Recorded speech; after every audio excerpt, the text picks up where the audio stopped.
Hi, I'm Cliff Brangwynne from Princeton University and Howard Hughes Medical Institute, and I'm excited to tell you about some of the work we're doing using light to study and control intracellular phase behavior.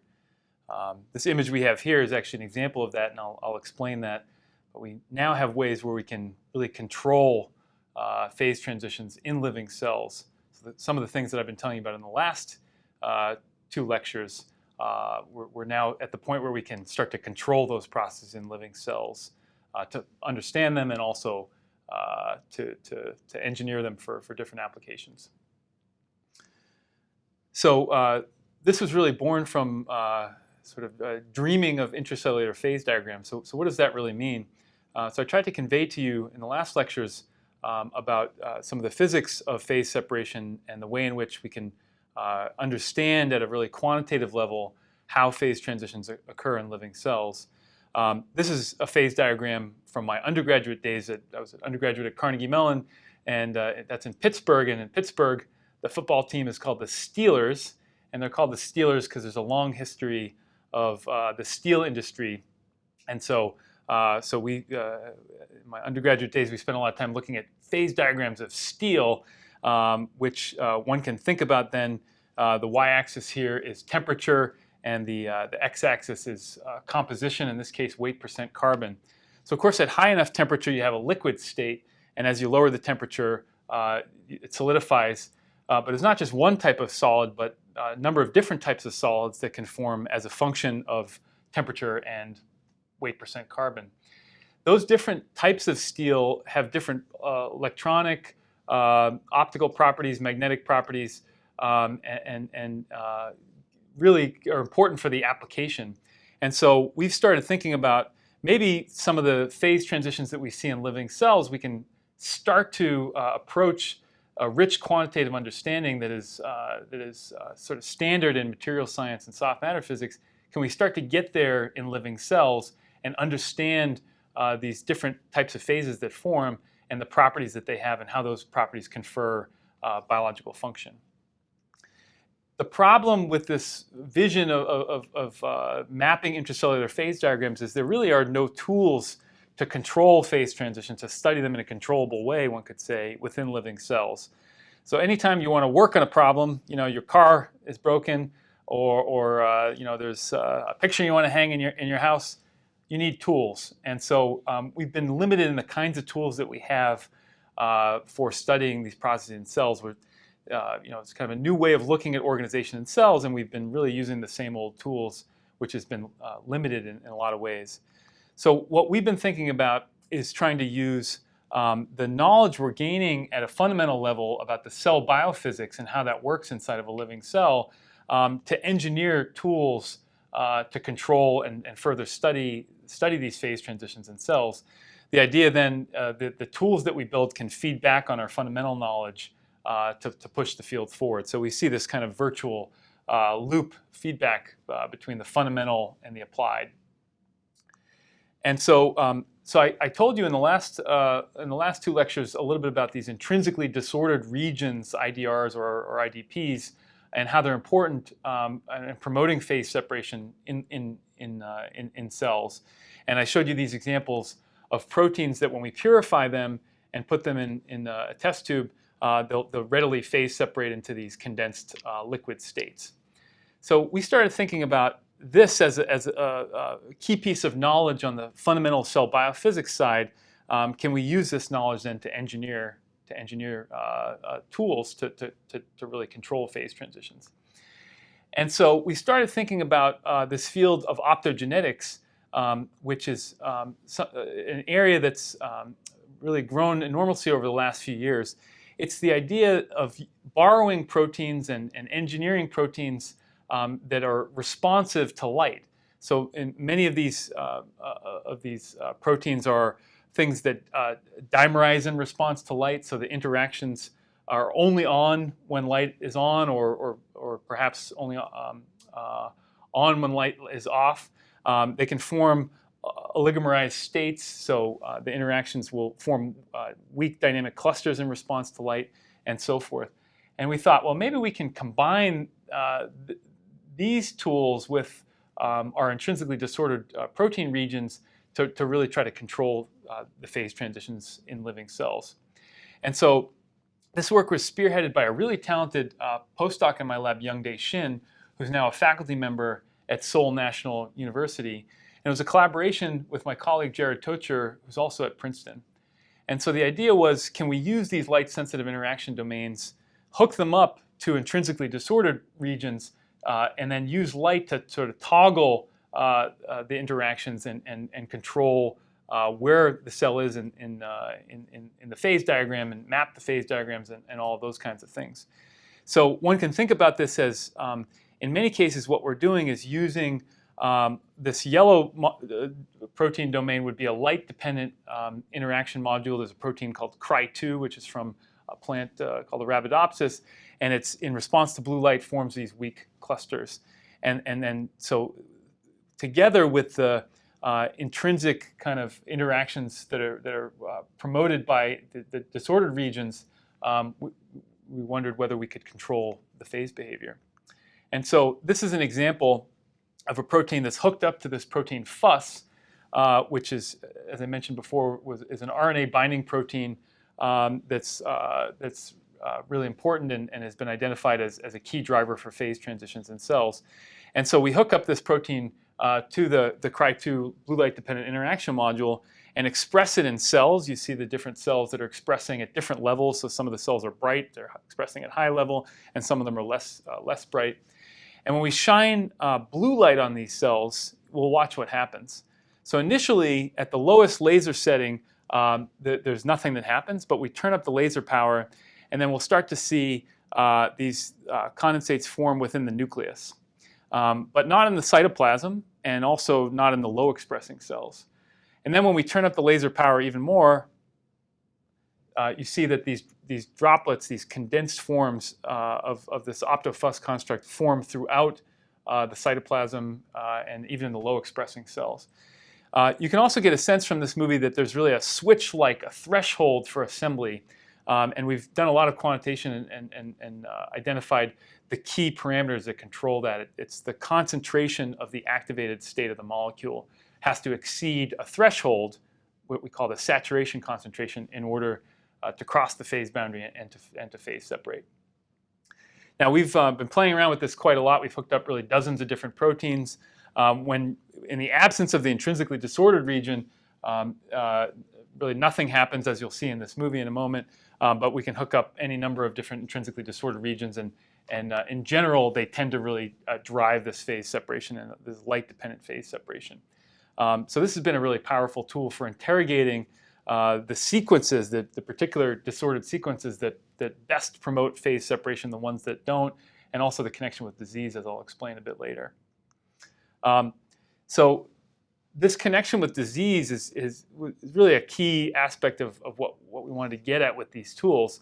And I talked about this a little bit in the previous lectures, but the idea is that these intrinsically disordered regions, or more generally proteins that have this multivalent character, can drive phase separation within living cells into what we view as really physiological liquid states that are in all of our cells right now, and are important for the function in cells, but can transition into these solid states.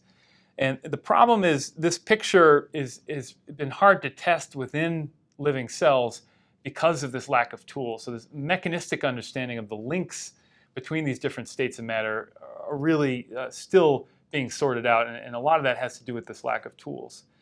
And so we wanted to try to understand then these kinds of transitions and use the tools we've developed to look at liquid states and solid states and the transitions between them, and try to understand that quantitatively. A key technique which I want to introduce is something called fluorescence recovery after photo-bleaching, or FRAP. And FRAP is a way in which we are using microscopy, a simple microscopy approach, to interrogate the molecular dynamics within these condensed states. And this gives us some sense for whether condensed assemblies are more liquid-like or more solid-like. And the idea is that the liquid state, in general, is associated with a dynamic exchange of the subunits from within to the external environment. There's a an equilibrium between the concentration inside and the concentration outside. And that one can view as essentially reflecting the vapor pressure or the dew point, if you like, when thinking about water. There's some concentration outside that has to be exceeded. That's the saturation concentration, and it's in equilibrium with the concentration inside the droplet. Now, that's for this liquid state. And so if we were to turn off some of these molecules, if we fluorescently label them and then turn them off in some region and ask, does the fluorescence recover? Does it come back within that region over time? If it's a liquid state, then that would tend to be the case. It would tend to be true that these molecules, if they're dynamically exchanging with the surroundings, then they should exchange with non-bleached versions of themselves. And in that case, then what we would see is that the fluorescence within this region over time, initially would be at some region here, it would bleach, go down, and then over time recover. In principle, the fluorescence could fully recover. Now, if it's a more solid state and the dynamics of molecules are much slower, so if the molecules are just kind of sitting there and not in this dynamic liquid kind of organization, then we would more expect to see that the bleaching does not recover, so it would just stay at this low level. And so what we've been doing is using these tools to interrogate the material states using FRAP and other methods, but what I'm showing you here is a FRAP recovery curves from these optodroplet condensates that have formed within the cells. And what you see is that when we only moderately supersaturate the cell, so just push the cell just a little bit over the apparent phase boundary, what we see is that there are these condensed liquids. They're nice and round, and when we do this FRAP experiment, we see that there's full recovery of the fluorescence intensity. So there's really dynamic molecular exchange between the molecules inside the condensed state and the surroundings. But if we push the system harder, if we more strongly supersaturate the system using these technologies, what we find is that we start to see things that now really don't look like liquid droplets. They don't relax into a round spherical shape like water droplets. And also, when we do this FRAP recovery curves, what we find is that there's no longer dynamic molecular exchange between the inside and the outside of the condensed state. So what this says is that the degree of supersaturation is connected to the material state of the condensed of the condensate that we form. Another aspect of that is the reversibility of these materials. So how reversible are the assembly and disassembly? So we can shine light on the system and it assembles. We can also turn the light off and it disassembles. And what we've been finding is that when we only moderately supersaturate the system, which is associated with these liquid states that I showed before, the system is very reversible. So we can do cycles where we turn the light off and they disappear, assemble them again, turn them off again, and it just they disassemble every time. When we push the system harder and form these more gel-like states, now what we start to see is that the recovery is incomplete, and it gets worse and worse over time.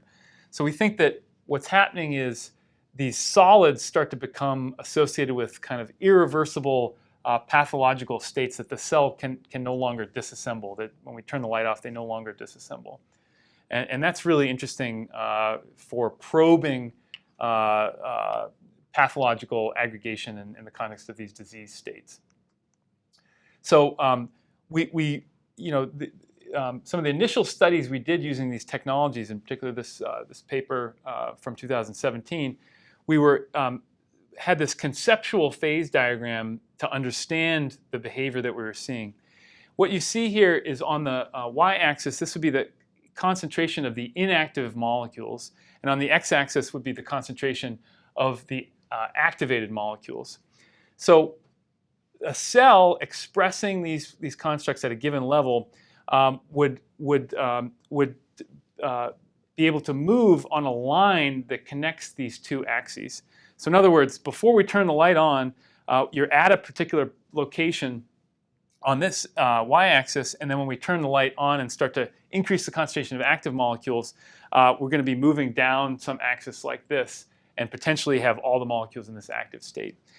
When that happens, we would be crossing into this blue phase, demixed region of the phase boundary, where the system would then start to phase separate. So this is essentially the phase boundary we'd have to cross.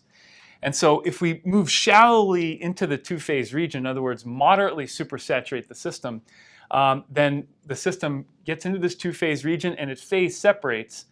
The condensed state is going to be associated with this side of the binodal boundary. So it's going to have a concentration dictated by this right side of the boundary. And that is, a lot of work we've been doing, right, suggests that this is, these can be nice liquid states. But when you push the system harder and it goes more deeply into the two-phase region, we think what's happening is as the cell starts to phase separate, these condensates are hitting some kind of a arrested gelation boundary where they're starting to be concentrated and form more solid-like states. Those solid states over time, we think, can mature into pathological assemblies like those found in disease, which are no longer reversible when we turn the light off. So this picture then of the transitions between the different states of matter, between soluble gas-like states, the liquid states, and these solid states, which are, we think, in many cases associated with pathology, are important for controlling the flow of genetic information. This is a key concept that we're trying to explore using these tools.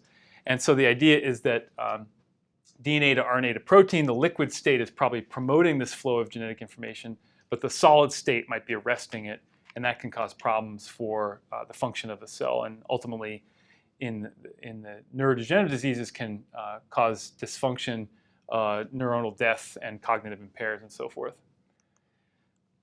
Now, as I mentioned, the outside of this talk, our vision moving forward is to really be as quantitative as possible and to start to measure very precisely these phase diagrams within living cells. The study that I just told you about was a great first start on that because we can start to interrogate the connections between the degree of supersaturation in these material states. But we really are only beginning, in that study, we really were only starting to be able to quantify this phase diagram. What I just showed you was a schematic, of course, of the phase diagram. So we wanted to go to the next level and try to build on some of the insights that we're gaining from these assemblies in endogenous, non-engineered systems. And so we've been focusing a lot on the nucleolus, and I mentioned some of the work we've done on nucleophosmin and this protein that phase separates and forms the outer layer of the nucleolus. So this, as with a number of other proteins inside cells, has an oligomerization domain that promotes its pentamerization, so it forms these pentamers, and that pentamerization is really essential for its ability to phase separate. So what we thought about was maybe we can engineer these systems kind of in a biomimetic fashion to drive phase separation by oligomerizing around a particular core particle. In this case, we're using a self-assembled core particle engineered from ferritin, which forms this 24-mer self-assembled particle in cells. And we've engineered it such that each of the subunits contains one of a dimerization pair, a heterodimer that is a light-dependent interaction. The other of the dimerization pairs we hook up to any number of proteins we like. We're doing a lot with these intrinsically disordered regions. And the idea then, the take-home from this is that when we shine light on the system, you'll then get assembly of these intrinsically disordered regions around the core particle.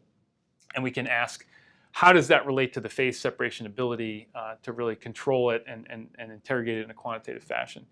And so this is a movie I'm going to show you where we shine light on cells. You see nucleus of a cell, another cell, and so forth. We're primarily expressing these constructs within the nucleus of cells because that's the biology we're most interested in, but it also works in the cytoplasm.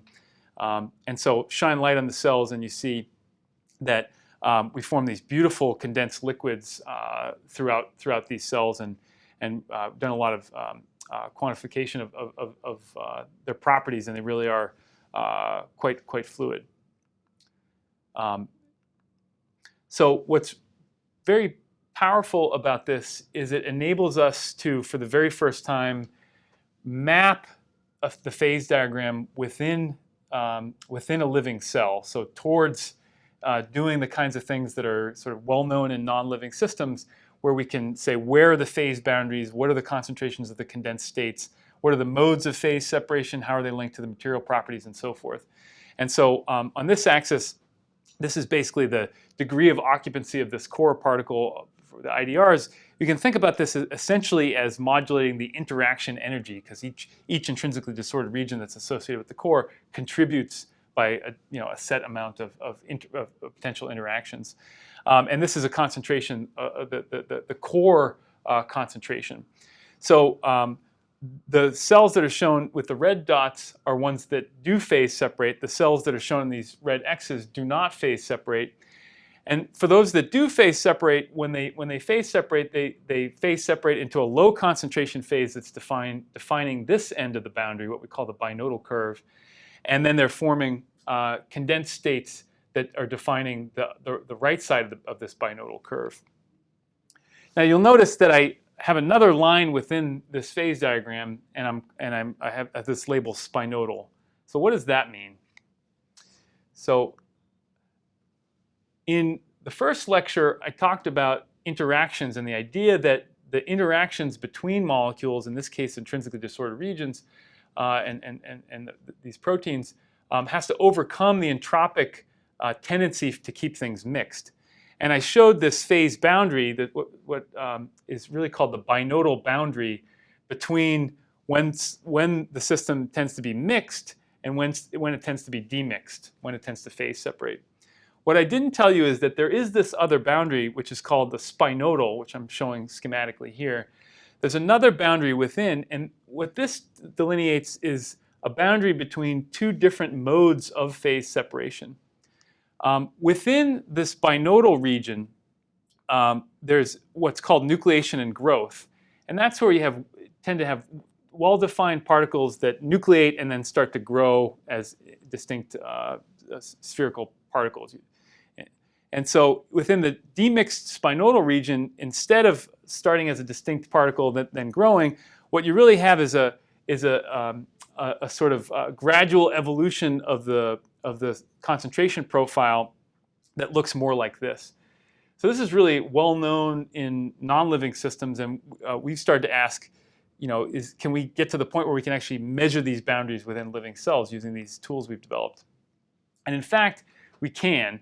And I'll show you these movies, but probably the most interesting thing is the very first frame of the movie, because what you see is that in the very first frame where we just activate the system, where a cell is sitting in the spinodal region, you have this kind of worm-like connected network of phase separation, whereas in a cell that's sitting in a place that's associated with nucleation and growth region of the phase diagram, at the very first frame of the movie, we have these individual puncta.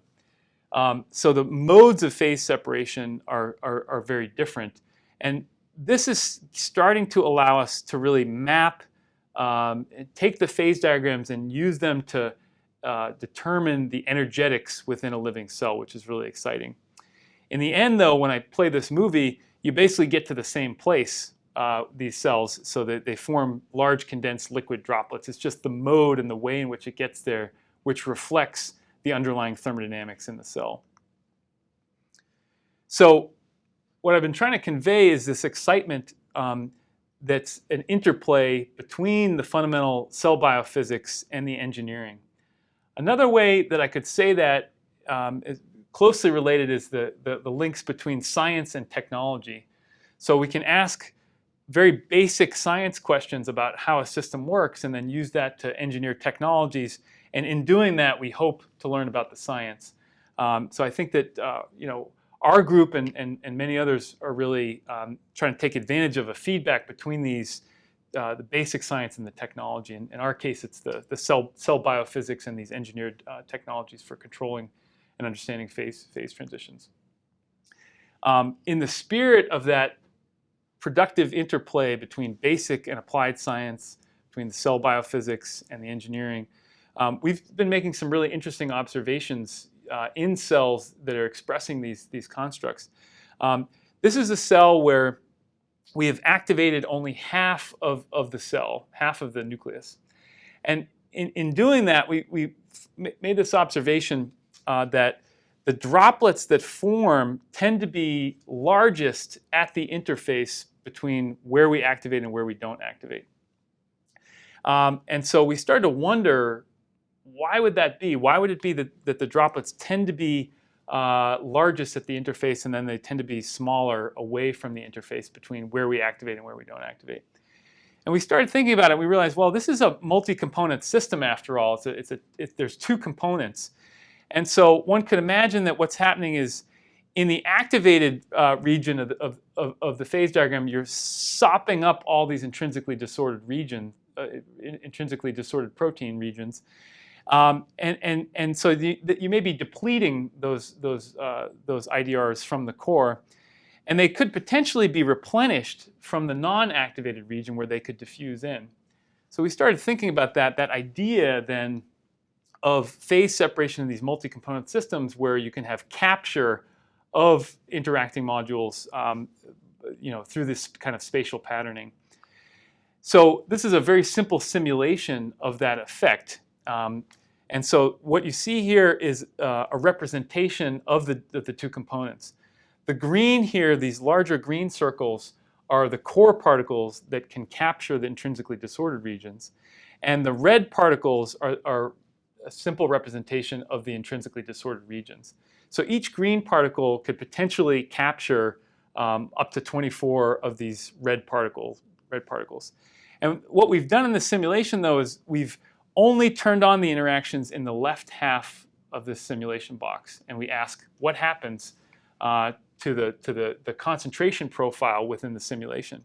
So I'll play it now for you, and you'll see these red particles and the green particles dancing around. What happens, though, is that we quickly deplete the system of the red particles, and so they can still come in, though, as they're diffusing in from the right side of the simulation box. But the green particles that capture them tend to be the ones at the interface. And so if you look at a line scan across this axis, what you find is that the red particle concentration tends to be very large right at that interface. You're capturing all those red particles right at the interface. And we think that's exactly what's happening within this system. A really dramatic example of that you can see here, where we shine light on the cell in a cell that has relatively low concentration of these intrinsically disordered regions. And so as they come in, you can actually see this wave of depletion. The concentration builds up at the interface in some of these first frames, right? It builds up at the interface, crosses the phase boundary, and then phase separates right at the interface. And you end up with really a line of droplets right at the interface through this diffusive capture mechanism. Now, there's a whole lot of other aspects of this one starts to think about. Given that you can capture these disordered regions through the interactions with the core particle, is it possible that we could have cells that do not phase separate when we globally activate them, but might when we locally activate through this diffusive capture mechanism? And that's exactly what's shown here. If we activate this cell, the entire cell, nothing really happens. There's no phase separation. But as we activate sequentially smaller subregions of the cell, you start to get more and more material condensing out. So what's really interesting about this is that when we figure out where we are, where this cell is with respect to the phase boundary, what's happening is that initially the cell may be residing outside of this binodal boundary so that it's not capable of phase separating. But by activating subregions of the cell, we actually can drive the system deep into the two-phase region, and then it's capable of phase separating into these condensed states. What that means in the context of endogenous processes is that cells might be able to locally turn on interactions and capture proteins to exceed a concentration threshold and thereby drive phase separation locally, even while the concentrations may be globally too low so that phase separation cannot occur. I think that's a really interesting concept that we're starting to find evidence for in a few different places. You can see an example of that here, where these are cells where this is the dark state. When we globally activate, you see that nothing happens. There's nothing that condenses out. But when we locally activate in these different regions, you see condensation or phase separation. So the system, under locally turning on the interactions, we can get it to phase separate. Now, there's a lot of fun you can have with these systems in locally patterning. So because it's light activated, we can shine light to different regions of the cell. For example, writing 3x3 arrays within the cell nucleus and get individual arrays of droplets. Or this is one of my favorites. This is Evil Droplet Man, where the droplets are formed. The light is patterned in a smiley face, and to me, this is just sort of a mind-blowing thing that we are able to shine light to draw a smiley face of a condensed liquid state of matter within a living cell is sort of like, So I get very excited about these things, and I hope you can see why. There's a lot of other aspects of the biology and things that we think are occurring in living cells that we're starting to tease out through these kind of biomimetic engineered systems. In particular, one that is I think really fascinating is local activation imparting global memory. So we can take these two cells and globally activate, so just shine light on the whole system, and you see that in both cases we're capable of phase separating. You can get droplets condensing out throughout the nucleus of these cells. But if I first locally activate and soak up some of those IDRs that are in the nucleus, then the situation actually changes. So if I first locally activate this cell, just this cell, now locally activate and get these two droplets that form, they soak up the disordered regions. If I then globally activate the whole field, you can see I'm globally activating because this cell now is condensing into these droplets. But this cell now no longer forms droplets elsewhere because these two spots have soaked up all the intrinsically disordered regions. So that imparts a kind of memory in the cytoplasm for where phase separation can occur. It's already occurred in these two places, so it can't occur elsewhere. So that's a really interesting idea, and there's a few papers you can look at that explore this. In particular, this paper by my collaborator, Jared Tocher, has really explored this idea in some detail, and it's quite interesting. So these systems have been really very powerful, and we've been hooking them up to really dozens of different types of proteins in systems ranging from human cells to yeast and C. elegans and others. And it's, I think, a really nice example of this interplay between the fundamental cell biophysics and engineered systems, where we're learning from one to go to the other and then back and forth. And so we're very excited to continue to push these technologies forward and to use them to understand the biophysical rules that govern phase separation and to get to really high precision quantitative phase diagrams in living cells and the connections with the cell biology and disease. I want to thank you for your attention. I want to also highlight two key members of my lab that have been essential for pushing this work forward. One is Youngdae Shin, a former postdoc who's now a faculty member at Seoul National University, and also Dan Braha, who has been really key for pushing this, the second system that I told you about, this correlate system where we can really map phase diagrams in cells for the first time. I also want to thank the other members of my lab. We're a really great group. I'm very fortunate to be able to work with a really wonderful set of students and postdocs, and a lot of fantastic collaborators and mentors that I've had. And I'd also like to thank our funding. And thank you for your attention.